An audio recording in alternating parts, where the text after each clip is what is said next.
Good evening, everybody, and welcome back to Project Nebulous 2. This dissertation experiment, whatever you want to call it, to try and bring the fantastical into new kinds of focus and new ways of thinking so as to enhance the overall experience of being a human being on this planet. Now, I deliberately do these things after midnight for the sole purpose of creating a sense of both ambiance and also that's when the sun has gone down and things have quietened. This is a good time for reflection and intuition. And I think that's the primary element, benefit, really, of being open minded towards paranormal and altered states of consciousness and supernatural experiences, is that it, as I said in another video on my other channel, it widens the bandwidth of your perception to the point where you don't solely rely on information, but you're also using intuition. And this allows you to be less fooled in life, contrary to the popular assumption. People who are interested in these subjects are not gullible. Very much the opposite, because we have widened the bandwidth of our cognition. We're actually able to capitalize on noetic sensations such as intuition and hunches that have been educated out of the mass of the population who've been told to trust everything and, acquiesce to authority figures and experts. And as we know through history, this isn't always a good idea. Now, excuse me, I've got hay fever allergies. Now, inevitably, the concept of parallel universes comes up. And although in the first episode I spoke about the concept of aliens and UFOs, again, all the stuff is interrelated. There's a mesh or a fabric of connectivity that operates between all of them and allows possibilities for all of them to be stitched in together and to merge one another with each other. Now, today I was reminded of the concept of parallel realities when, yet again, and it happens quite a lot, if you read Fortean Times, it's commonly featured, that a fully formed animal, usually a mammal or a bird, or that has assumed never existed before, unrecorded, or believed to be extinct, has suddenly manifested and has arrived again. Now, we're not talking about necessarily a remote jungle, and even there, species of insects are calculated and monitored and studied, and then this large mammal appears that had been presumed extinct or was never known before arrives, and it happens an awful lot, this. And you would think that, okay, the world is big, animals can hide, and so on, but these are in places where humans are in there. They'll be in places like where logging happens or where there's agriculture, where people live. And then this animal, this fully formed animal, in breeding populations suddenly appears as if almost they spontaneously generated. Now, I know that was a belief before Darwinism, Darwin evolution, that certain things just spontaneously generated. They used to believe that flies spontaneously generated out of corpses, or the maggots that were in corpses or dead meat or rotten meat spontaneously generated. It wasn't until I fully understood that eggs had been laid in by insects and things like that. But it was a common belief. And I often wonder, is it still possible if you take in the concept that maybe this species of animals existed in another reality, in a parallel universe, and something happened and they found themselves in this universe, this parallel, this reality.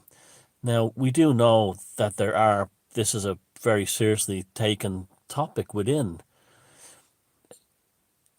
physics and within particle physics and theoretical physics and quantum physics, that there are other realities that run parallel with this one, and there's every kind of quantum state out there that can be possibly imagined. And you're observing only one of the potential of the quantum states. So therefore, what I'm seeing here and what you're seeing right now is a choice of trillions, an incalculable number of quantum observable states that you're choosing or you find yourself within and then observing. So taking that into account, what is the difference between the different quantum states in terms of, say, something that exists in one reality coming into this reality? It's we all hear the old analogy of the tracks on a CD, where you're running on one track and sometimes a bleed over from another track, and this kind of thing. You'd probably get that more likely in magnetic tape and things like that, where one track or frequencies in radio broadcast frequencies or TV frequencies, you have bleed over. That's why radio stations and TV stations were assigned a specific frequency or a bandwidth, and they had to remain within there. Otherwise, it would bleed over into the other channel, and only after a certain distance would someone else be allowed to, maybe 100 miles, be allowed to start broadcasting on that frequency, and they would have to maintain a certain amount of wattage so they didn't bleed into the next thing. And this used to happen a lot on things on the old long wave system, radio system. You would find channels very tight and close together as you went across Europe. Again, let's throw that analogy. It's a time-worn one, but it's still valid, I think, that a reality bleeds into this one, or our reality bleeds into another reality, and then we have these experiences such as an animal that suddenly appears out of nowhere, fully formed breeding population, where people should have seen it years ago, and there it is. Or the common ones of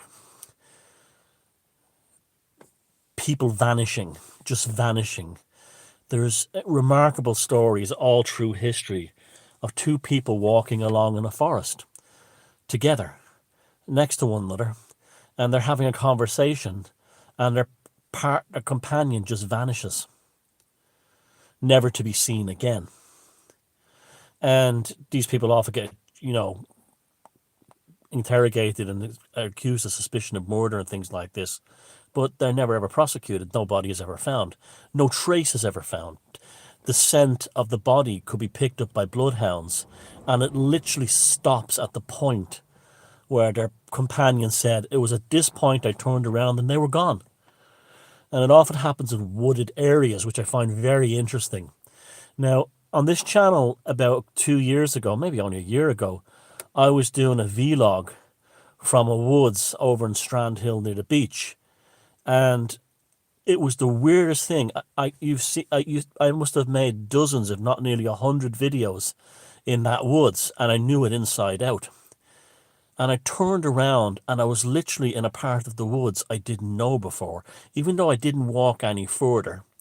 And although I didn't go any great distance, here I was in a place that simply I'd never been to. And yet it was only a couple, 2 or 3 steps. Now I know the woods can be very deceptive with the seasonal changes in it, but I know this place at the back of my hand.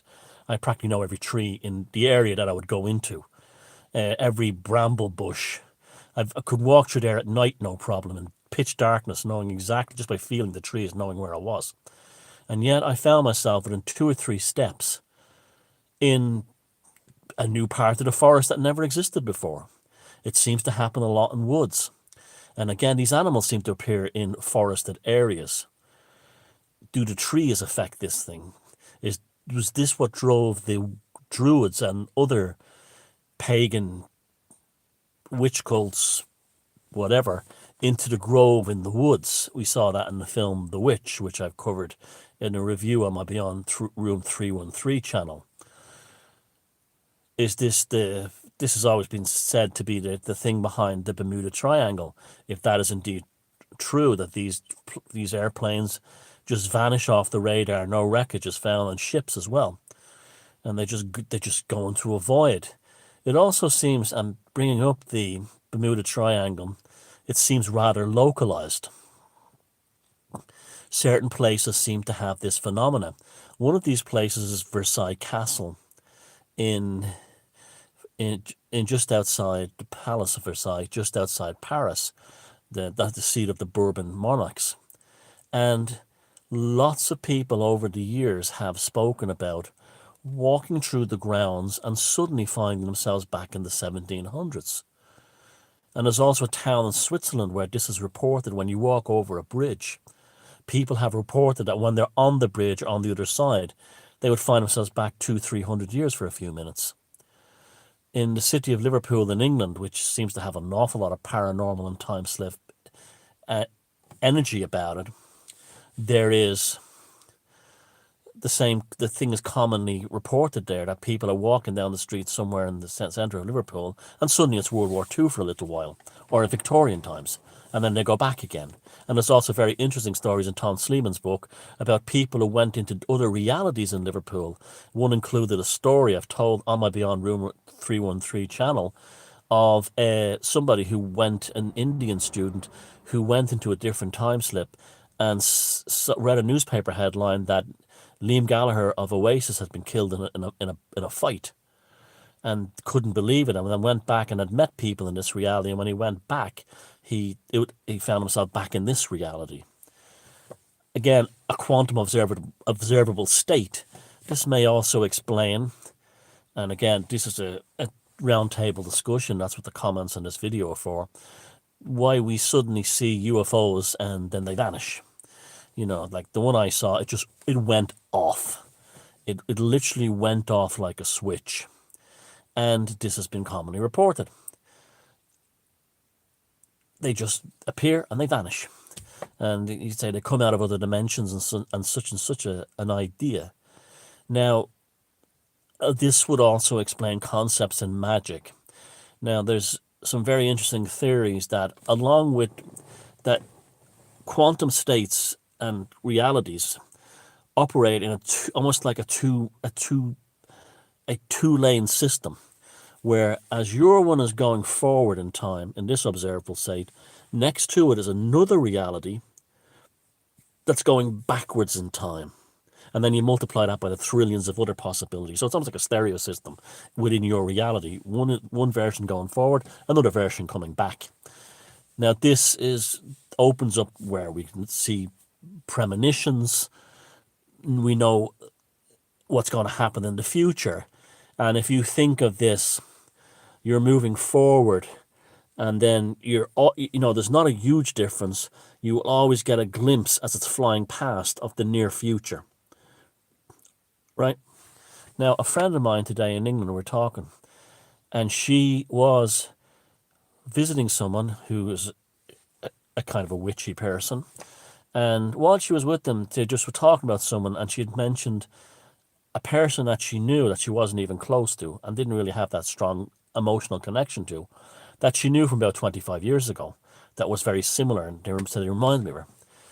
Then she went, this is my friend today, or yesterday, whenever it happened, went to the post office, and in the post office was the woman from 25 years ago who she'd been only talking to and only remembered, or just popped into her head a few days before.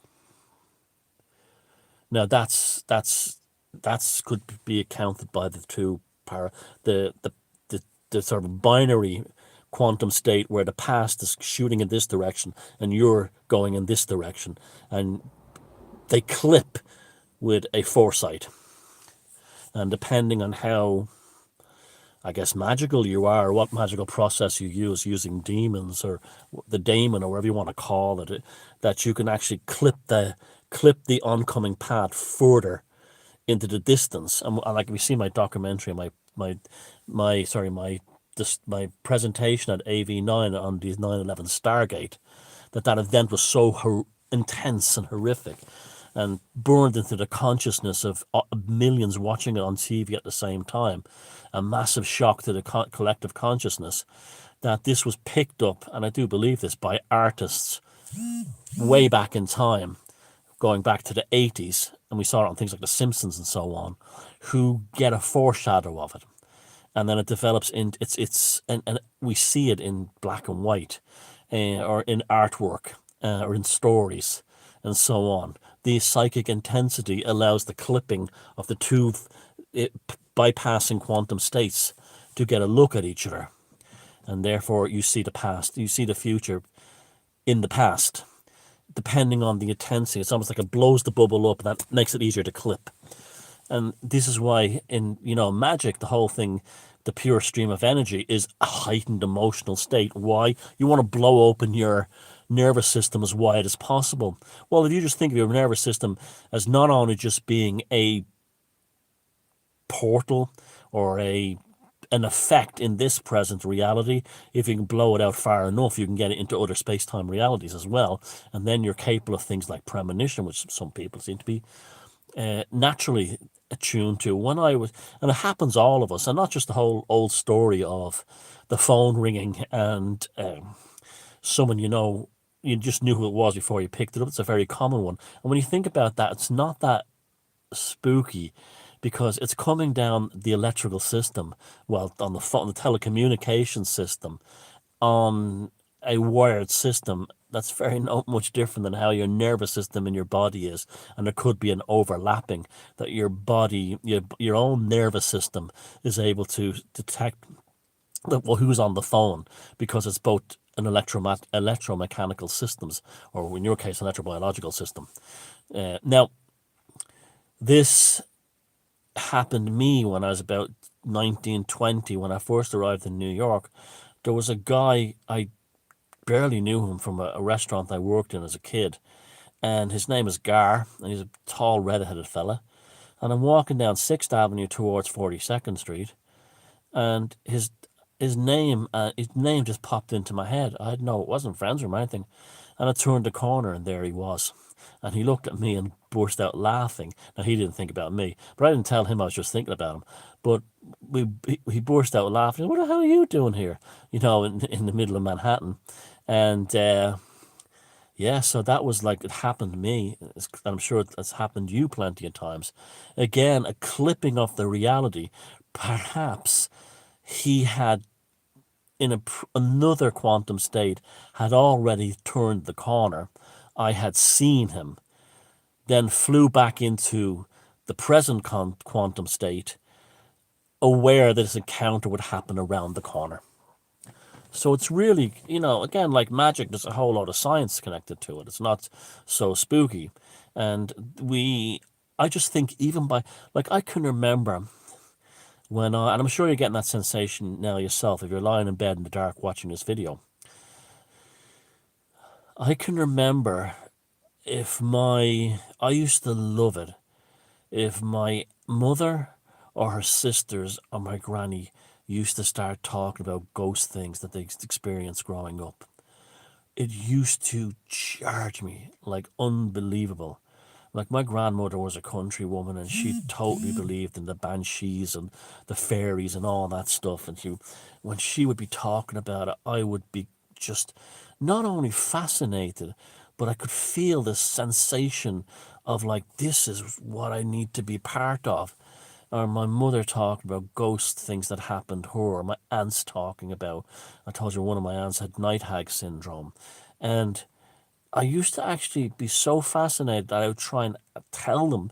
I'd want them to talk about this when I was very young, 6, 7, 8, 9, 10. I used to absolutely adore when they would start talking about this stuff. It was part of this. It was almost like a drug. But I can understand why, is because there was something in my nature, and I'm sure in your nature as well, that you wanted to know about this. There's amazing, like another one amazing one happened was, I wrote about it in the book Sorcery, The Invocation of Strangeness. When I was a kid, I used to get, back to radios again, a transistor radio under the covers in bed, moving through the stations on long wave in Europe, or AM in Europe, and just like you'd hear all the different languages, and see that little red light, of the transistor radio when you tune in, and hearing that on your little one, earpiece, headphone, earphone, and in the darkness, and you would just travel to other worlds without like having to take entheogens or psychedelics. That when I was very young now, like 7, 8, and when I was a bit older, I was still doing it until I was like 12, 13, and I used to buy paperback books from this place called the Bamba in Fisbury Shopping Centre. It was this place of thousands and thousands of paperback discount books. And I used to buy magic books and horror, Dennis Wheatley books there. And I picked up the very first book of Lovecraft stories. Now, and I didn't know anything about Lovecraft, and I just only started reading it. And I was under the bed doing my little radio thing, and I'd be also listening, trying to find songs and music like Radio Luxembourg and pop music stations. We didn't really have that in Ireland at the time. And I'm tuning in, and I hear this thing coming in an American voice, and it was Providence, Rhode Island's #1 Buick dealer. I didn't even know what a Buick was. I didn't even know what Rhode Island was. On such and such a street, a road in Providence, Rhode Island, and then it just faded out. Now, I had no idea that H.P. Lovecraft came from Providence, or I didn't even know what Providence or Rhode Island was. I didn't know where Buick was. And yet, as I'm starting to read one of his short story collections, this is what happens to me. This comes through as clear as day. I have a very powerful and strong memory of that. And I remember I being very excited about the fact that I picked up a radio station across the Atlantic in Dublin. Not unusual considering we live in a tower block, and also not unusual that certain storms or solar activity can actually throw radio broadcast frequencies across the world much further distances than their transmitter normally allows, but also can go off into space, can hit things like the moon and come back to Earth, or hit other planets and come back to the Earth years later. That's been recorded many, many times. Now, I just always remembered Long Island, Providence, Buick dealer, and it stuck with me for years. And what it was years and years later, it dawned on me, H.P. Lovecraft was from Providence in Rhode Island, in America. And the night I started reading, and I can even remember the story, it was The Rats in the Wall. Reading the story, this happens. This remarkable event happens. And so what was that? Could the parallel realities account for that? Now, on my other channel this week, now, again, we're talking here. We're not coming up with facts. My belief is, well, we're coming up with stories, but we're not coming to hard conclusions. Is that the more you talk about this stuff, the more you get involved in it, and me creating this ambience here, this kind of like Wagnerian lighting in the car, is allowing me to amplify and put out all of the outside noise that comes with everyday living. And this is why we're having heightened dreams at the moment during the lockdown, the corona lockdown. It's also why, as I said today on another video, people who live in haunted houses are reporting much stronger haunted activity. And also, they're also experiencing more poltergeist activity. The spirit world is closer. It's much, much closer now because of the lockdown. Now, the normies, for one, NPCs, or whatever you want to call them, they're not experiencing this stuff. But us that have attenuated our nervous system through interest in the paranormal and interest in magic, we're living in a kind of a psychedelic experience right now, and it's incredible. It's incredible. And so I told there I had a joke a couple of nights ago, a dream a couple of nights ago, and in the dream, I was coughing and very congested from the hay fever all night, and the allergies, and a man in a white coat, like an expert, came forward, and put his hand into my face, not my nose, but like it went to my face, all the way down to my lungs, and withdrew, and then a huge quantity of phlegm and snot, like came out like a mass of it, and then threw it in a bin. And I'm not kidding you, in the dream I felt instantly cured, like it had really happened in real life. Now, some people suggested in the comments of that video that it may have been an abduction experience or something along that. Whatever an abduction experience is, what it has to do with fairies, I don't know.